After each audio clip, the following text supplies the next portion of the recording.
नमस्कार दोस्तों, स्वागत है आपका और आपके साथ मैं हूं आशीर्वाद त्यागी। दोस्तों, जिस देश में हर घर जल को विकास का सबसे प्रमाण बताया जा रहा है, उसी देश में आज लोग सीवर मिला जहरीला पानी पीने को मजबूर है। सवाल ये नहीं है कि पानी गंदा है या नहीं, सवाल ये है कि क्या गरीबों की जिंदगी इतनी सस्ती हो गई है कि उन्हें जहर भी चुपचाप पीना पड़े। मध्य प्रदेश के बाद अब वही तस्वीर मोदी मॉडल के गुजरात में भी दिख रही है। न सिर्फ पानी नहीं, बीमारी बह रही है, बीमारी और सत्ता के गलियारों में संवेदनहीनता। गुजरात, जहां विकास के नलों से कीचड़ निकल रहा है, कीचड़। अहमदाबाद में एएमसी के नेता विपक्ष शहजाद खान पठान ने प्रेस कॉन्फ्रेंस कर जो पानी के सैंपल दिखाए हैं, उन्होंने पूरे गुजरात मॉडल की पोल खोलकर रख दी है। अलग अलग इलाकों से लिए गए ये सैंपल कीचड़, बदबू और जहरीले तत्वों से भरे हुए थे दोस्तों, भरे हुए। ये कोई आरोप नहीं, ये दृश्य प्रमाण है। स्थानीय लोगों के मुताबिक इस दूषित पानी के कारण उल्टी, दस्त, त्वचा रोग और बुखार के मामले तेजी से बढ़े हैं, तेजी से, बहुत तेजी के साथ। समझ रहे हैं आप? तो ये गुजरात मॉडल जो पेश किया जाता रहा है, वहां की हकीकत ये है, ये दिखाती है तस्वीर और सवाल भी खड़ा करती है, क्या यही है वो मॉडल? तो ऐसे में दोस्तों, सवाल अगर हम बात करें तो सीधा है। नगर निगम, राज्य सरकार और जल आपूर्ति तंत्र की जवाबदेही आखिर कहां है? क्या विकास सिर्फ पोस्टर और विज्ञापनों तक सीमित है? सवाल सीधा, जवाब कहां है और जवाबदेही कब तक तय होगी? इसीलिए मैंने कहा कि क्या लोगों की जान, गरीबों की जान इतनी सस्ती हो चुकी है? अब मध्य प्रदेश पर आते हैं। मध्य प्रदेश, जहरीले पानी से मौत और सत्ता की बेपरवाही यहां पर साफ दिख रही है। मध्य प्रदेश में हालात और भी भयावह हैं, और भी डेंजरस। जहरीला पानी पीने से 19 लोगों की मौत, ये आंकड़ा नहीं, ये सिस्टम की विफलता का प्रमाण है, प्रमाण। लेकिन त्रासदी, त्रासदी यही खत्म नहीं होती। जब सवाल पूछे गए तो जवाब में जवाबदेही नहीं, बदसलूकी मिली। ये है जवाब। इंदौर में मंत्री प्रतिमा बागरी ने पत्रकार के माइक को धक्का दे दिया और धक्का देकर सवालों से बचने की कोशिश की। इस कार्यक्रम में सहभागी होने यहाँ पर आई। प्रशासन मंत्री है। धन्यवाद। इंदौर मामले में क्यों आप बच रही? कारण कुछ कारण है क्या? इंदौर मामले में बचने का कारण क्या है मैडम? इंदौर मामले में ऐसे आ जाओ भाई। मैडम, इंदौर मामले में बचने का कारण क्या है, प्लीज बताइए ना। ये है जवाब। वीडियो वायरल हुआ लेकिन जवाब नहीं मिला। इससे पहले वरिष्ठ मंत्री कैलाश विजयवर्गीय का पत्रकार के प्रति असभ्य रवैया जो है वो भी सामने आया था।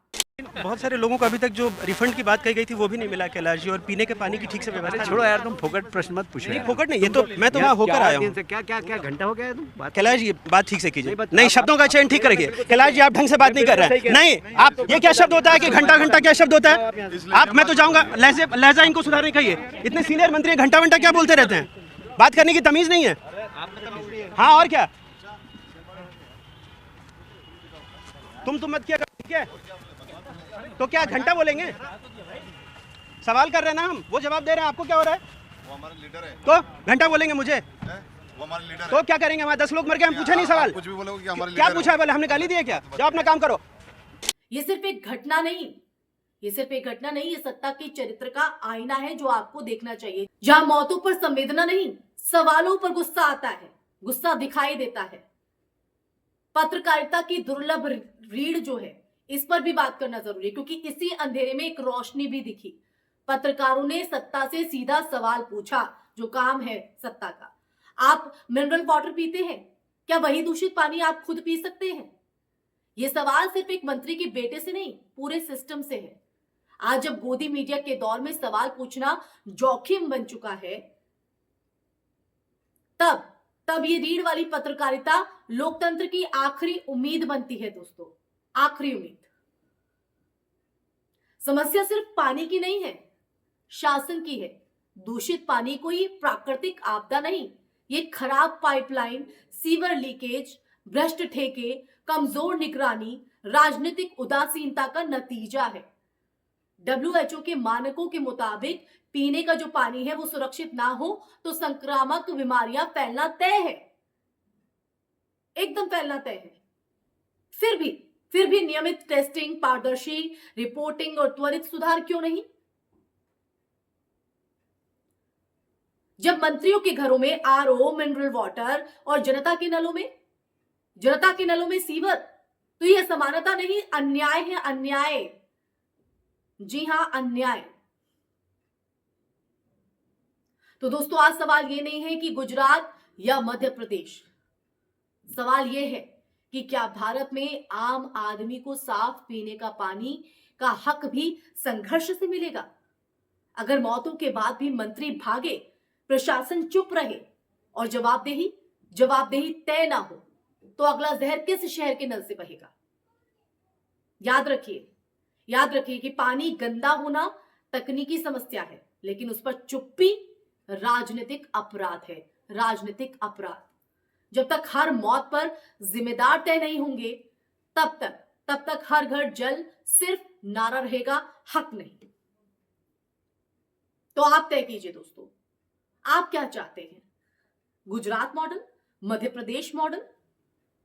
सवाल पूछना गलत है, सवाल करना गलत है, उसकी जवाबदेही लेना गलत है। मूलभूत सुविधाएं क्या आम लोगों का हक नहीं है? गरीबों का हक नहीं है? सिर्फ मंत्री और नेताओं के लिए सहूलियत होती है क्या? आप अपने आप से पूछिए दोस्तों ये सवाल। इसी के साथ इस चर्चा में फिलहाल के लिए बस इतना ही, लेकिन ये चर्चा बहुत से सवाल खड़े करती है।